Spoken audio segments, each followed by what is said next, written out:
la mer, ak tempête, moi t'ayé, sans secours m'te perdu, sans la foi, sans lumière.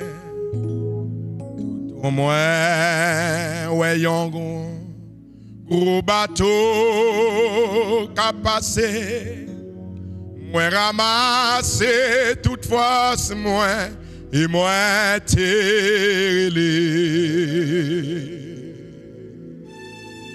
au secours, au secours,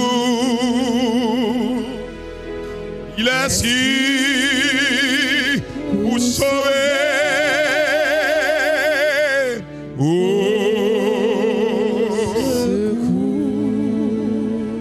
Amita gros la mer, ak tempête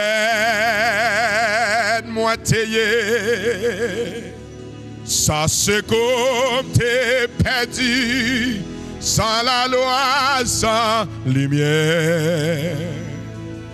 Tout à coup, moi y'a un gros bateau qu'a passé,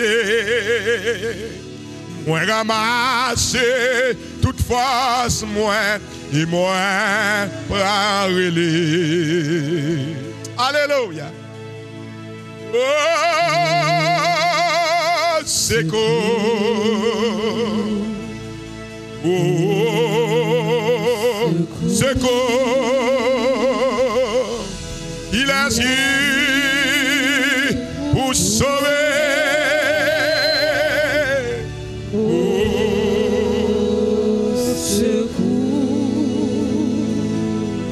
Tout de suite, bateau sauvetage. Et moi, prends courage.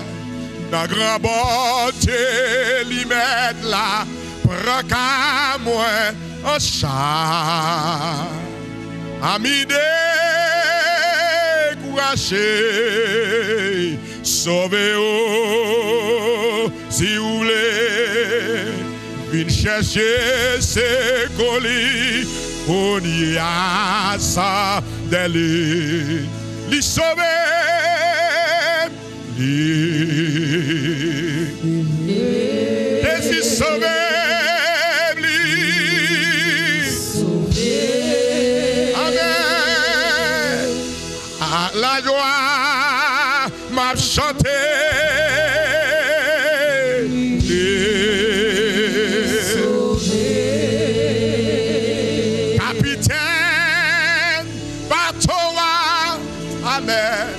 Ouais, fort, moi t'as fait, ah, yon ken, alléluia.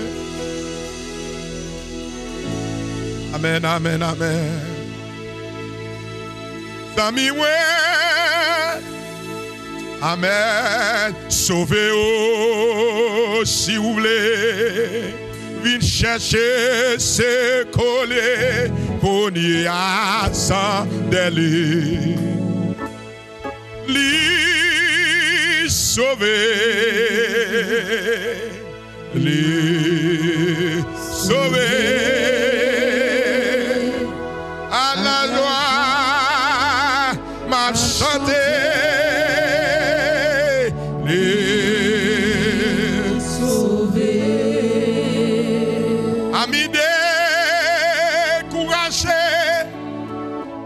Et pas connaît la paix qu'a fait naufrage en bas, terrible la mer péché.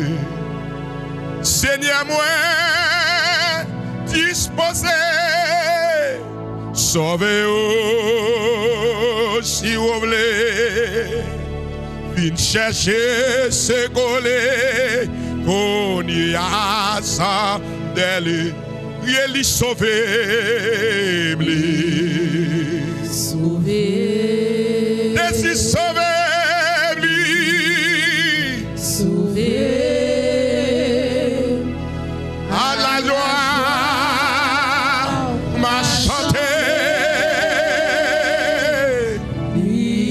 dernière fois. Les sauver. Les sauver. Amen. Les sauver. Oh, à la gloire. Ma santé.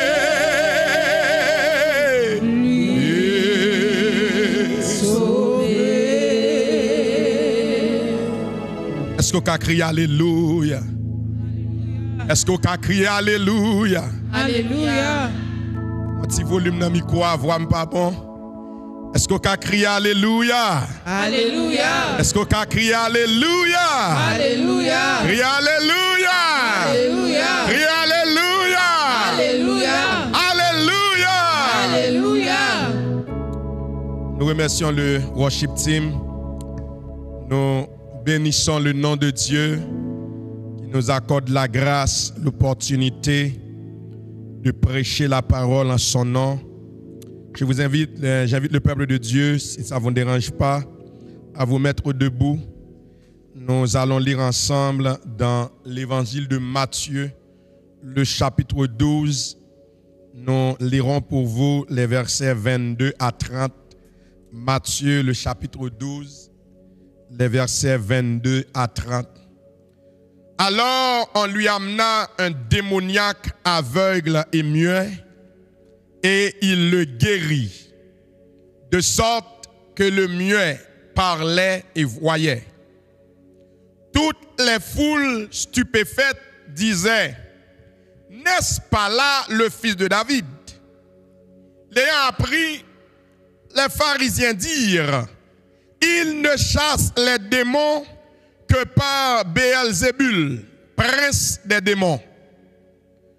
Connaissant leurs pensées, il leur dit: tout royaume divisé contre lui-même va à sa ruine, et toute ville ou maison divisée contre elle-même ne peut tenir. Si le Satan chasse le Satan, il est divisé contre lui-même. Comment donc son royaume tiendra-t-il?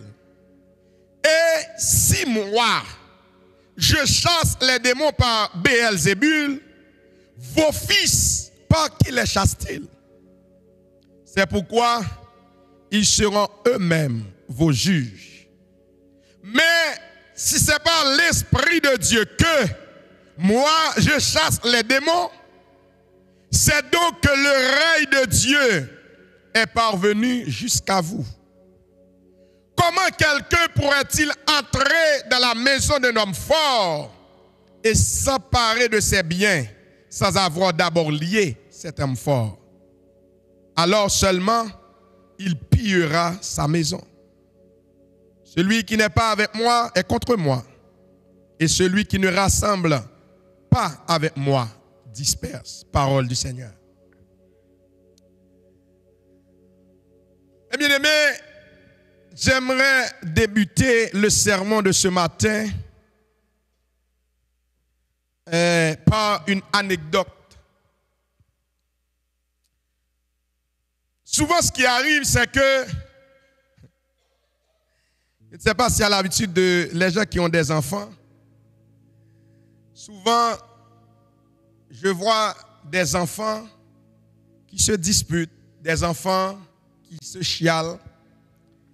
Et l'image que moi t'ai présentée, c'est, imaginez deux petits mouns qui ont bataille, qui ont chicané, pour qui ça? Pour les oranges. Imaginez ça.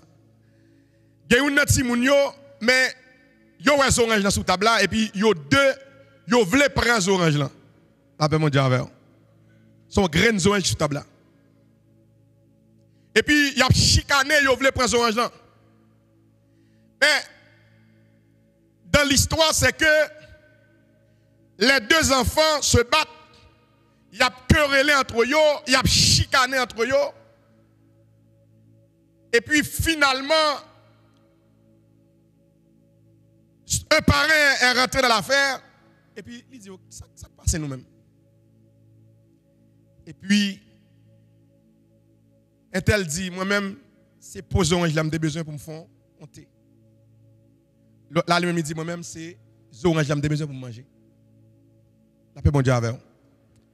Bien aimé, si nous regardons, j'ai pris l'exemple dans une famille, mais si nous regardons aussi les nations, si nous regardons les pays, souvent ce qui arrive, c'est que nous chicanons pour des choses, soit lui veut le vert, toi tu veux le rouge, mais en bout de ligne, si que nous satisfait chaque monde, nous avons sauté à un terrain d'entente. Mais bien aimé, la division, ils sont armes puissantes de les mains de l'ennemi. Mais Dieu nous appelle à reconnaître ce matin quelque chose d'extraordinaire. Dans le texte que nous venons de lire, nous comprenons que Jésus lui a enseigné les disciples sur la division comme un outil puissant de destruction. Jésus va enseigner pour dire tout royaume divisé contre lui-même ne peut subsister. Et midi matin, cette vérité n'est pas seulement spirituelle, mais c'est une vérité universelle. Et je me propose ce matin d'aborder avec vous comment Jésus a adressé la question de l'unité face à l'ennemi. Et comment la psychologie sociale nous enseigne que la perception d'un ennemi commun peut unir des groupes autrement divisés. J'aimerais débuter pour vous par une mise en contexte, le contexte culturel et historique de ce texte. Si nous prenons le contexte immédiat, Jésus venait de guérir un homme. La Bible nous présente un homme qui était possédé, un aveugle, un muet, et une bagaille qui arrivait. Monsieur pharisien, il connaît que qui éclate après le faire dans tout le pays. Il a décidé, il a accusé Jésus. Il a dit, Jésus, eh bien, tu chasses les démons que par le pouvoir de Béelzébul, le prince des démons. Et lorsque les pharisiens ont accusé Jésus, c'est pour mettre en cause la légitimité de son ministère. Et bien, ces accusations, ils peuvent soulever une question cruciale. Jésus peut dire, monsieur, comment Satan pourrait-il combattre son propre royaume sans provoquer sa chute? Et Jésus peut souligner l'absurdité de cette logique. Et il peut révéler que la vraie division lui profitait à Satan et à Satan seul. Maintenant, parlons du contexte élargi. Mais la déclaration de Jésus, c'est une défense contre les accusations des pharisiens. Mais cette déclaration lui révélait aussi une grande vérité sur la nature du conflit spirituel. Bien aimé, j'aimerais vous dire ce matin que l'unité est essentielle pour la survie de tout groupe. Que ce soit une unité bonne, que ce soit une unité mauvaise, l'unité est essentielle pour la survie de tout groupe. Midi matin, premier chrétien, si vous n'êtes pas unis,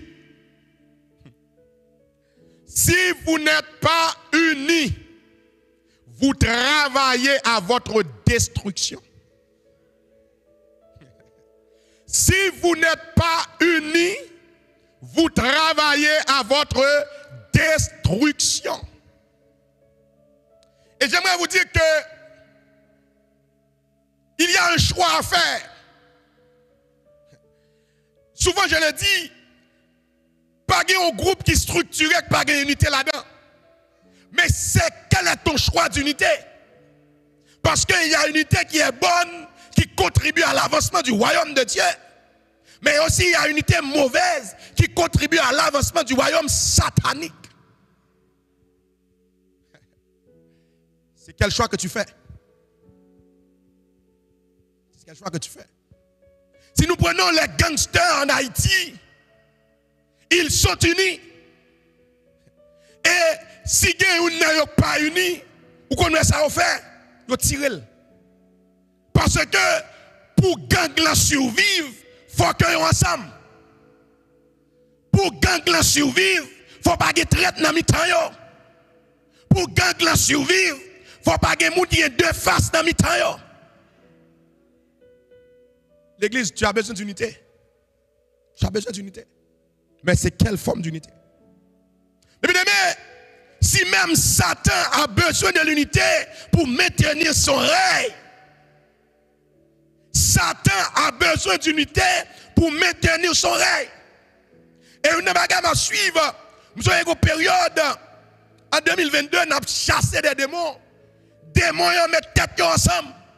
Et ça, la Bible nous dit que lorsque une sortit, là, chercher combien l'autre mettait avec elle, c'est parce que une unité satanique. Si Satan connaît pour l'unir, pour l'attaquer nous comme des enfants de Dieu, nous-mêmes à plus forte raison, nous avons besoin de l'unité pour avancer dans le royaume. Bien aimé, le royaume représente ici tout système et structure d'autorité, que ce soit les spirituels, que ce soit matériel. Dans le cas de Jésus, il s'agissait de royaume spirituel. Mais j'aimerais vous dire que le principe spirituel est appliqué à tout type d'organisation, à tout organisme, que ce soit l'organisation familiale, que ce soit l'organisation ecclésiastique, tout ça dans le spirituel, et j'aimerais le dire, et le spirituel, ils sont tout, comme chrétien, ou les choses spirituelles comme un tout. De tout ce que tu fais, parce que la Bible dit, faites-le pour la gloire de Dieu. Tout ce que tu fais est spirituel. L'apôtre Paul va dire, soit que vous mangez, soit que vous buvez, faites-le pour la gloire de Dieu. Et quand on parle de diviser, la division indique la fragmentation interne. Et cette fragmentation lui menait toujours à l'effondrement. Et Jésus, dans le texte que nous venons de lire, a souligné que même Satan sait qu'une division interne mènerait à sa destruction. J'aimerais voir avec vous un parallèle entre les évangélistes, Marc, Luc et Matthieu, comment ils ont présenté ce texte. Ils racontent la même scène, mais avec des nuances spécifiques. Marc met l'accent sur l'absurdité de la situation. Pourquoi Marc met l'accent sur l'absurdité? Parce que Marc s'adresse aux Romains. Parce que les Romains, c'est des soldats. Et Marc va prêter attention, mais ça qui est important pour Marc, c'est les actions de Jésus. Parce que comme soldat, ce qui est important, c'est l'action. Et Marc, à travers Marc 3, le verset 23-26, Marc va souligner l'aspect pratique et direct du ministère de Jésus. Mais Luc lui-même s'intéresse plus aux détails parce qu'il s'adresse aux Grecs. Et Luc est plus soucieux des détails et qui est en rapport avec l'humanité, la compassion de Jésus. Et dans ce récit, Luc va utiliser cette situation pour enseigner la solidarité spirituelle nécessaire face à la division provoquée par Satan. Et Luc aussi va souligner la nécessité d'une unité spirituelle contre le combat, dans le combat contre le mal. Mais nous avons considéré Matthieu, pourquoi? Parce que Matthieu s'adresse aux Juifs. Matthieu, dans son évangile, il met l'accent sur l'autorité messianique de Jésus. C'est ça qui fait que, si vous lisez Matthieu, vous allez voir, Matthieu met l'accent sur Jésus comme étant le roi. Matthieu met l'accent sur les actions qui sont en ligne avec le royaume de Dieu. Bien aimé, mais faire tout ça, il faut comprendre que malgré Marc a présenté le récit d'une façon, Luc l'a présenté d'une autre façon, Matthieu l'a présenté d'une autre façon, mais c'est le même récit. J'aimerais vous dire que ça se peut que vous êtes différents. Ça se peut que nous pas la même éducation, nous pas lever même genre. Mais ce que Dieu veut, c'est cet exemple. Marc a présenté le récit d'une façon, Luc l'a présenté d'une façon, Matthieu d'une façon, mais l'essence du récit est restée le même. C'est ce que Dieu vous demande. J'aimerais passer à travers quelques illustrations bibliques sur les divisions. Si nous lisons 1 Roi, le chapitre 12, la Bible nous présente la division dans le royaume d'Israël. Comme vous le savez, sous le temps de David et de Salomon, Israël était un. Mais après la mort de Salomon, il y a un schisme entre le royaume du nord avec Israël et le royaume du sud avec Juda. Mais qu'est-ce qui a provoqué ce schisme? Ceci a été provoqué parce que, à cause de la rébellion de Jéroboam. Parce que Jéroboam n'est pas d'accord pour frère lui régner sous lui-même. Et ça arrivait, et puis monsieur, ça a décidé, ou quand on lit texte, c'est pas pour développer le bout. Eh bien, ils ont décidé, ils ont divisé le royaume. Et la Bible claire, bien aimé, Jésus il dit, tout royaume divisé, qui s'allie, livré à sa destruction. Si ta famille est divisée, il dit à la destruction. Si ton église est divisée, si nous pas arranger nous, il y a à la destruction. Si la nation est divisée, il y a à la destruction. Et c'est ce qui est arrivé à Israël. À cause de cette division, Israël a connu des siècles de conflits internes et jusqu'à présent. À cause de cette division, Israël a connu des faiblesses politiques, des faiblesses d'évasion étrangère. À cause de cette division, Israël a connu, a été affaibli politiquement. Israël a été affaibli spirituellement. Et mine du matin, si nous prenons ce passage, l'une des leçons que vous devez garder en tête, c'est que la division affaiblit la défense et la résistance face aux ennemis extérieurs. Samedou, la division affaiblit la défense et la résistance face aux ennemis extérieurs. Israël divisé est devenu vulnérable face aux attaques d'Assyrie. Israël divisé est devenu vulnérable face aux attaques de Babylone. Et j'aimerais vous dire ce matin, il y a des péchés, il y a des problèmes qui gangrènent notre communauté fraternelle. C'est à cause de nos divisions. Il y a des péchés dans nous, il y a des problèmes qui ne sont pas résoudre dans nous. C'est parce que nous divisons. J'aimerais prendre un deuxième texte, considérer un deuxième texte avec vous. C'est l'histoire de la querelle de Corée, de Dathan et d'Abiram. Ces trois hommes, avec leur famille, se sont rebellés contre Moïse. Rappelez-vous que Moïse a été choisi par Dieu pour diriger son peuple. Et je pense que j'ai prêché sur ce texte. Cette rébellion, mes bien-aimés, va provoquer un jugement sévère. Qu'est-ce que Dieu a fait? Lorsqu'ils se sont rebellés contre Moïse, la Bible nous dit que la terre ouvrit bouche. La terre ouvrit bouche, il engloutit tout monsieur. La paix, mon Dieu, avec vous. Mais bien, les divisions internes qui causaient par l'orgueil, par l'ambition personnelle, la conduit nous tout simplement à la destruction spirituelle et physique. Monsieur Coréo, monsieur Datayo, monsieur rebellé contre Moïse. Monsieur pas d'accord, Moïse continue à diriger. Et la Bible nous dit que, mais ça arrivé. Et il y a un conflit que la Bible présente nous, c'est dans Luc, le chapitre 9, les versets 46 à 48. C'est les disciples qui étaient divisés par des querelles internes. C'était quoi le querelle entre les disciples? Les disciples de Jésus se disputaient sur qui était le plus grand parmi eux. Jésus répond en leur enseignant l'humilité et la servitude, leur rappelant que leur appel n'est pas à la compétition interne, mais à l'unité de la mission. Je ne suis pas en compétition avec Frère Ansel. Je ne suis pas en compétition avec Pasteur Davidson. Je ne suis pas en compétition avec un membre de l'église, mais je dois rentrer dans l'unité pour accomplir la mission de Dieu. Les disciples, monsieur Bécon, qu'est-ce qui est plus grand? Mais demain, cette division interne menaçait de les détourner de leur objectif commun. et de répandre, qui était de répandre le royaume de Dieu. Imaginons un instant que Matthieu, imaginons un instant que disciples, monsieur, divisé entre eux. Est-ce que vous avez l'évangile? Non. Parce que l'objectif commun, c'était répandre l'évangile.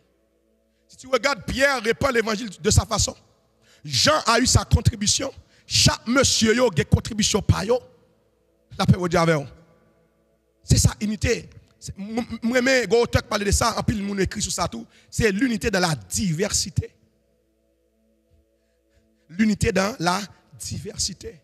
Nous avons une diversité d'opinions. Nous avons pas les mêmes gens. C'est normal. Nous n'avons pas la même éducation. C'est normal. Nous pas pas passer dans la même structure de formation, dans la même structure d'éducation, mais l'important, nous avons quelque chose en commun. Nous avons le Saint-Esprit. Nous avons le Saint-Esprit. Bien-aimés, dans Actes chapitre 15, la Bible nous présente encore une querelle entre les Juifs et les gentils dans l'église primitive. Eh bien, qui ça querelle ça te y est?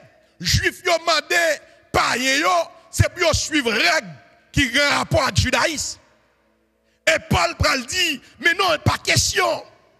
Pas question pour nous suivre règles, eh bien, judaïsme, parce que nous devons suivre Christ. Et puis, gon lobo pété, gon chicane, gon querelle entre monsieur, entre les gentils et les juifs. Et gon concile qui va le provoquer, c'est le concile de Jérusalem, qui va maintenir l'unité de l'église. La question était de savoir, est-ce que les païens, les gentils, doivent se conformer aux lois juives pour être sauvés? Et ça menaçait de diviser l'église primitive. Mais grâce à une discussion, vous n'avez pas arrivé à Haïtien paix discussion. Haïtien paix discussion. Grâce à une discussion inspirée et guidée par l'Esprit Saint, ils ont trouvé un terrain d'entente, permettant ainsi à l'Église de rester unie face aux défis extérieurs.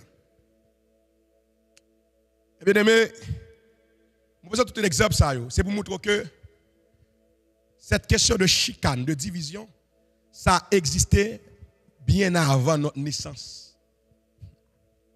Ça existait des années. Dans l'Ancien Testament, ça fait un prétexte dans l'Ancien Testament avec vous. Ça a existé dans l'Ancien Testament.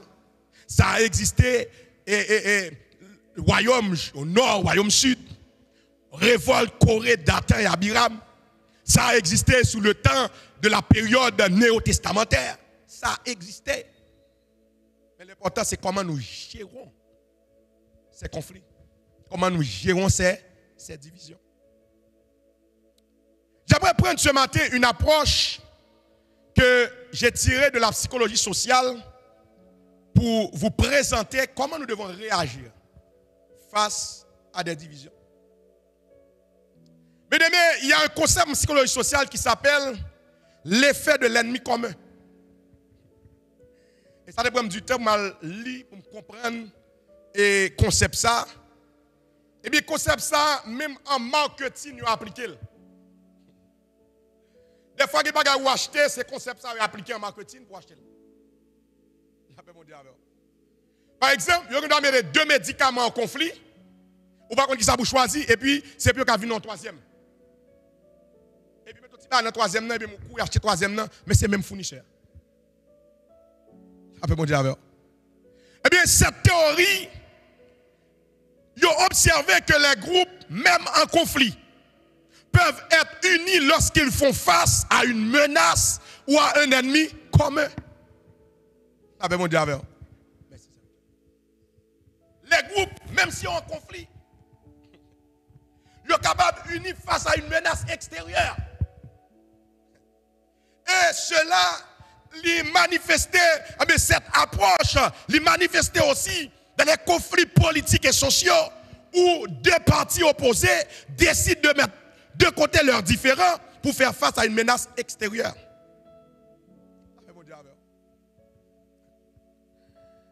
Même sous Taoué là, il y a tout problème dans le monde là. Même sous Taoué par exemple, on prend les pays du G20, ils ont des problèmes entre eux, ils ont des différends entre eux. Chaque parcours va gagner au même genre. Vous savez privé? Gardez pour si islamique qui a décidé pour envahir un pays comme mettre ensemble rapidement. C'est la théorie de l'effet de l'ennemi commun. Mais bien aimé, l'effet de l'ennemi commun, c'est un phénomène fréquemment observé. Et un groupe de personnes qui s'en fait, ils ont fait preuve d'une plus grande cohésion lorsqu'il y a une menace extérieure. Les membres d'une même famille peuvent se critiquer mutuellement, mais s'unissent dès qu'un étranger exprime la même critique. Comment tu connais ça dans la famille? Même si deux familles ont bataille, depuis qu'un étranger rentre dans le temps, il a uni rapidement. La paix mondiale avec vous. Il a uni rapidement. Regardez deux timouns, regardez deux frères qui ont un problème. Il a disputé, il a chialé. Et puis, l'autre étranger vient dire, monsieur, rapidement, si que l'autre étranger vient pour attaquer frère, rapidement, il a oublié différent. Il a mis tête ensemble. Tête ensemble. Les effets de l'ennemi commun sont largement étudiés en sociologie, en psychologie sociale, en sciences politiques. Et une bagaille qui arrive, c'est que le phénomène de l'ennemi commun est applicable aussi à la vie spirituelle.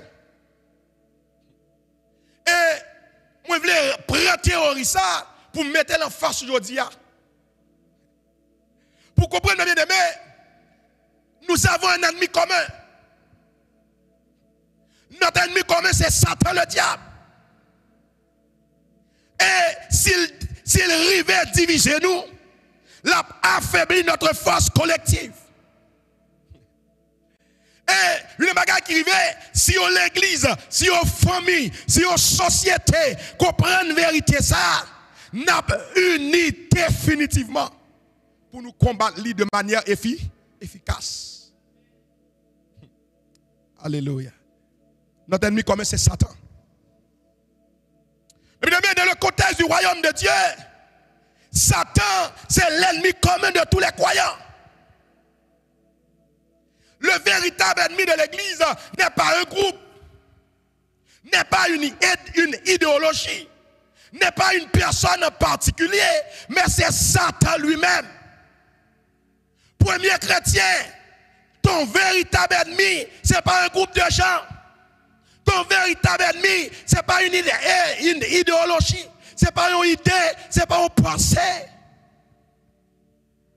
Ton véritable ennemi, ce n'est pas une personne en particulier, mais c'est Satan lui-même. Et une chose qui arrive, lorsque nous sommes conscients de notre ennemi commun, nous sommes plus enclins à rester unis dans la prière, dans la foi et dans notre mission. N'est-ce pas la Bible dans Éphésiens, le chapitre 6, le verset 12 qui dit, car nous n'avons pas à lutter contre la chair et le sang, mais contre les dominations, contre les autorités, contre les princes de ce monde de ténèbres, contre les esprits méchants dans les lieux célestes. Bien-aimés, en tant que croyants, nous devons nous rappeler que notre véritable ennemi n'est pas notre frère ou notre sœur en Christ, mais c'est Satan lui-même. En nous focalisant sur ce combat spirituel, nous pouvons éviter les divisions inutiles au sein du corps de Christ.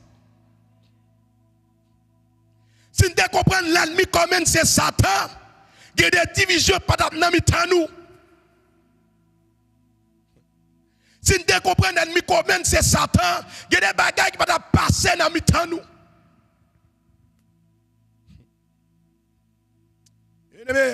C'est grave, oui. C'est grave. Si je ne parle à bon Dieu, situation de l'église là. L'ennemi a tellement saccagé nous. L'autre jour, je dans une vidéo sur internet, côté On ami qui a créé, il dit Seigneur, ça pas dit rien. Seigneur, ça pas dit rien. C'est comme ça qu'après, crie monsieur ça matin pour me dire Seigneur, est-ce que ça pas dit rien? Ça va dire rien pour nous, toute ressource ça gaspille dans l'église là. Mais division a gangrené nous. Seigneur, ça va dire rien pour nous dépenser toutes ressources matérielles, financières, énergie, pour nous parler de division. Seigneur, ça va dire rien.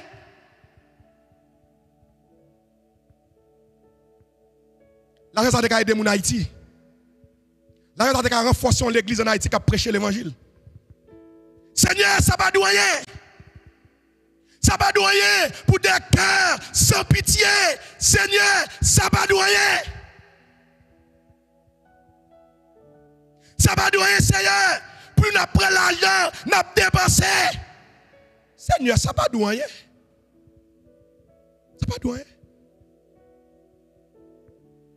Ça va dire rien, Seigneur. Ça va dire rien. Ça va dire rien. Ça va dire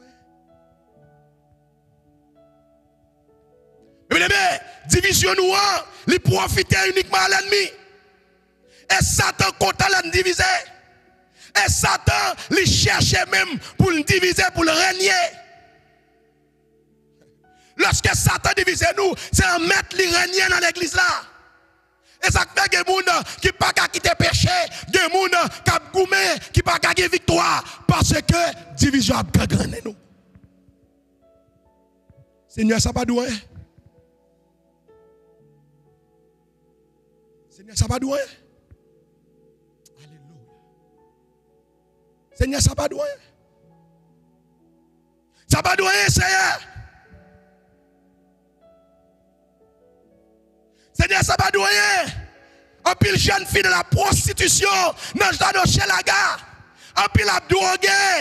Nous l'église là, nous avons des années, nous pas qu'à impacter. Seigneur, ça va douer.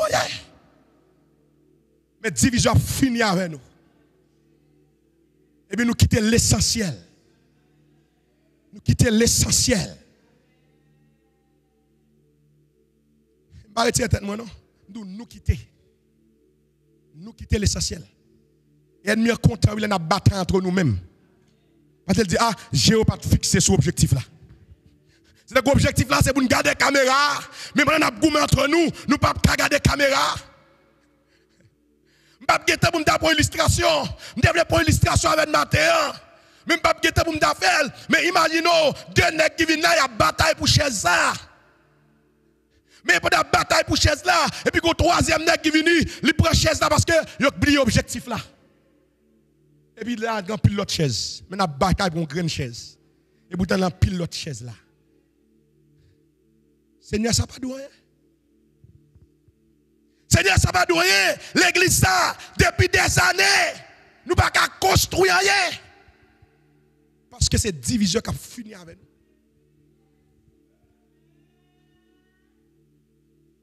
C'est division qui a fini avec nous. Bien-aimés, je ne sais pas pour vous-même. Mais je sens qu'il y a un temps qui arrive. Je sens qu'il y a un temps qui arrive. Soit tu rentres dans l'unité, soit tu sors. Soit tu rentres dans l'unité, soit tu sors. Et quand tu fais texte là, je vais faire texte ça pour vous. Celui qui n'est pas avec moi est contre moi. Et celui qui ne rassemble pas avec moi disperse. Même ce qui t'ouvre, c'est le prophétique. Qui t'ouvre, qui t'ouvre pas, il doit disperser. Qui t'ouvre, qui t'ouvre pas, il doit disperser. Parce que l'agenda de Dieu est en branle. Des bagailles, mon Dieu veut les faire. Moi, j'ai dit, Seigneur, je suis prêt. Utilise-moi. Fais ce que tu veux avec moi. Et bien, même pas qui prime payer. Mais j'ai payé des prix. J'ai payé des prix pour cette église. Il me dit, Seigneur, je ne suis pas prêt pour me payer prix encore. Fais ce que tu dois faire dans la vie de ton église. Fais ce que tu dois faire. payé des prix de ma chair. J'ai payé des prix de mes finances. Seigneur, fais ce que tu dois faire. Cette église doit transformer. Notre ennemi commun, c'est Satan, le diable. Mais bien aimé, imagine-toi, lorsque nous unis, qui ça qu'a fait? L'église primitive, il y a une croissance exponentielle. Parce que croyants étaient ensemble. La Bible nous dit, il avait tout en commun. Alléluia. Il avait tout en commun. Et unité ça, il va permettre que le Saint-Esprit de Dieu, il va œuvrer puissamment dans notre nous. La vérité m'a dit ça. Là nous unis tout bon vrai pour nous combattre notre ennemi commun. Le royaume de Dieu l'a fait plus pas en avant. Le royaume de Dieu a fait plus pas en avant. Imaginons Israël face à Jéricho. Si on n'est pas d'accord, unis ensemble, et puis on fait effort sous la direction de Dieu, miracle Jéricho pas t'effondrer. Et nous que miracle Jéricho pas possible. Si que nous pas d'accord, unis ensemble. Ou quand recevoir instruction de Dieu, tu peux recevoir une prophétie de la part de Dieu. Mon Dieu a dit pile bagaille sous la vie de l'église là. Mais si nous pas unis, nous sommes les bras de Dieu sur terre. Il y a des bagailles par bon Dieu qui viennent faire et pas 11 ans qui descendent. Bon Dieu met cet esprit dans nous. Il y a des choses que Dieu est prêt à accomplir dans son agenda spirituel. Il y a des bagailles bon Dieu veut accomplir dans son agenda surnaturel. Arrête de résister. La Bible pas rapporter nous, mais si m'a spéculé, la Bible pas rapporter nous, ça qui arrive à te opposant, à mirage Jéricho, tu me dis ça nier. Pour me faire tout Jéricho 7 fois. La Bible pas dit ça. Ça arrive d'abord même. Les bouches opposants ça arrive. Ou pas capable les rangs. Ou pas capable les rangs. Et quand je parle d'opposants, je toujours me dis ça. Toute personne qui s'oppose à la parole de Dieu, au royaume de Dieu, qui s'oppose aux autorités établies par Dieu, tu n'es plus dans l'unité. Tu n'es plus dans l'unité. Mais l'unité des croyants, lorsqu'elle est centrée sur l'obéissance à Dieu, peut surmonter même les obstacles les plus impossibles. J'aimerais terminer ce matin de réserver un fin message là pour me dire un petit message là. Il faut appeler le matin. Et ce petit message là. Unissons-nous et combattons notre ennemi commun. Unissons-nous et combattons notre ennemi commun. Mais bien aimé, rappelez-vous que la division non seulement affaiblit la communauté chrétienne, mais également il affaiblit aussi l'efficacité de notre mission. M'encouragez nous matin. Rappelez-nous bien aimé que nous sommes engagés dans un combat spirituel. Et Satan, c'est notre ennemi commun. Et en tant que croyants, pour vaincre Satan, pour combattre Satan, nous devons rester unis. La parole de Dieu dans Matthieu chapitre 12, les versets 25 à 27, le texte que nous avons lu, nous rappelle que la division nous affaiblit. Mais en combattant ensemble, nous pouvons triompher. Que l'ennemi commun nous pousse non pas à nous diviser, mais à nous rapprocher dans l'amour et la mission que Dieu nous a donnée. Rappelons-nous ce matin que le royaume divisé contre lui-même ne peut subsister. Rappelez-vous ce matin qu'une église divisée contre elle-même, des membres qui divisaient entre eux-mêmes, ils ne peuvent pas subsister. Mais, mon vœu pour vous, et mon Dieu, tout bas chance, demandez à Dieu de nous aider à reconnaître notre ennemi commun et à rester unis ensemble dans la prière, la foi et notre mission.